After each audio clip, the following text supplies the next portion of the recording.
if we now look at somebody else, okay, here is somebody else.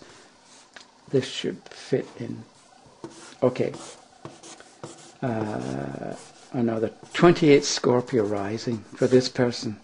And so think about what we know about Scorpio. It's intense, it's passionate, it's secretive, it's wicked.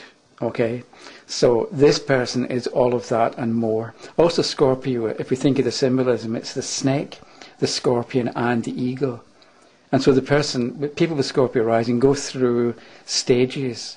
And the trouble is, when you get into a good stage, let's say the eagle, which is separate from the world and sees from a distance what's going on, and isn't particularly involved in difficult situations, we could say. The trouble is you can't stay there because Scorpio is cyclic. And after you've been the beauty or the exquisite something or other of the eagle, then you're forced to come back to be the snake, which is crawling along the ground. Okay, so there's a difference between, they've got great heights in Scorpio and great, I don't know what great depths, but you've got them sort of in everyday stuff that people have to deal with. There's no getting away from it. So but think about what you know about Scorpio and apply it to the self of this individual. So this person I'm thinking of is Scorpio rising. Okay, Scorpio was ruled by Mars. And this person also happens to have a planet in the 10th, and it's Mars at 5 degrees of Libra. Okay, so this person, why are they in life? They want to come before the public. They want public recognition for their own personal creative energy. Whereas I don't. I have Aries rising, but I don't have Mars in the 10th. And I don't really care particularly about public recognition. I mean, it's not really an issue for me. My daughter has Aries rising, and she has Mars over here in the 6th in Virgo. And so she's in life to be of service to other people. And she's always been like that. Even when she was little, she would organise her friends and they would go around and she would sell peanuts door to door for 1 cent. And then she would get the money and they would figure out how they're going to spend it on a group prize, whatever it happened to be. Then when she was at university, she was quite active in the student body. I don't know how she could do it, but there was I think it was called SOAR, and SOAR, and it was like older students of second and third years would help and answer questions of first year students, just to get them used to the university and answer questions about things. I don't know how she could be bothered doing that, because it's really not the kind of thing that I would want to do. So anyway, she's got Aries rising in Mars and Virgo. So if you take the chart seriously and look at basic statements about the sign on a cusp and where the ruler falls, you come up with short statements or longer sentences or even paragraphs of information about what that would mean.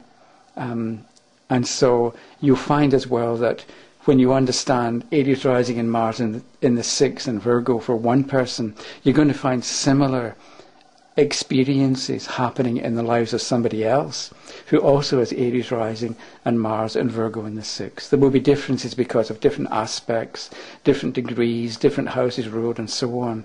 But there's going to be a similarity or a repetition of certain types of behavior and not other types of behavior.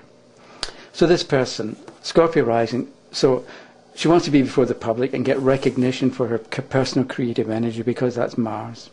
But 28 Scorpio, again, first decanate is Scorpio, second decanate is Pisces, third decanate, the other water sign is Cancer, ruled by the moon. And this person has the moon at 22 degrees of Pisces. So on the one hand, she wants to be before the public, but at the same time, she wants to stay home. The moon in the 4th. Now there's more because we can look and see that Mars in Libra we know is ruled by Venus, which is over here in Gemini in the 7th house. So the other people in this woman's life encourage her to come before the public, encourage her with her creative endeavours, right? Mars and Libra ruled by Venus over here. If Venus had been in the 12th, that would have told a different story. If Venus had been in the 3rd, then let's say brothers and sisters would encourage her to go out and make a name for herself. So on the one hand, other people encourage her, I'll use that expression again, to make a name for herself. But at the same time, the moon is in Pisces, ruled by Jupiter over here in the first. So when it comes to being at home, she wants what she wants, the ruler of the significator here being in the house of the self. But this happens to be the Scorpio portion of Pisces. So even when she's at home, she's still thinking of being before the public. And actually she does work at home. But so you see the difference. On the one hand, we've got people and her own self encouraging her to be before the public.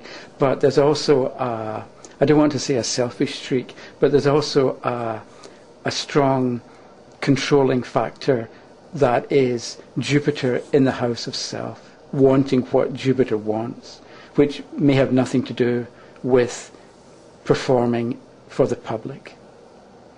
Okay, I don't know how long this is taking, but I'll stop now and see what happens, and then I'll come back, and I'd like to look at a couple of other people and just follow the same logic through.